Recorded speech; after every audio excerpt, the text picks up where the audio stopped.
Yo, what is up guys? Pupunta tayo ngayon sa Las Piñas para mag-pick up ng dalawang statues. Yung ipipick up natin yun, dalawang Star Wars yun. Life size siya, sobrang laki. Hopefully, maklose natin yung deal. Iba naman ngayon kasi usually di ba tayo nagbebenta. Ngayon tayo kukuha. Papunta na tayo sa Las Piñas. Mamaya, tignan na natin lahat guys. Ito si Jar Jar Binks. Hindi ko siya tinanggal sa plastic. Ito yung plastic niya. Ito naman si Darth Maul. Ganda. Mataas. Kaka-alis lang na box. Halata kasi wala pang alikabok eh. Niya. Sobrang pristine pa ng condition niya. Ganda. Pati yung paint niya sa mukha. Ganda pa rin, no? Ganda yung detail. Ito yung mato. Realistic yung eyes. Glossy pa, tapos nakangiti. Bale, ang sabi lang ni Ma'am is yung issue lang dito is ito. Kakabit lang naman siya. So, Nung tinanggal ko kasi yung plastic. sumama.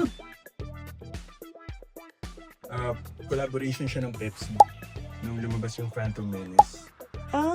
Okay. 90s? Siya has, bro. 90s pa. 99. Late 90s, early 20s. May Yoda din to. Tsaka si Darth Maul, tsaka si Jar Jar Binks. Kasi nandun sila. Yung mga statues nung episode 1. So yun lang. Fun fact. Hinahanap ko pa kasi Yun. Close na natin yung deal, ma'am. apps pa. First deal.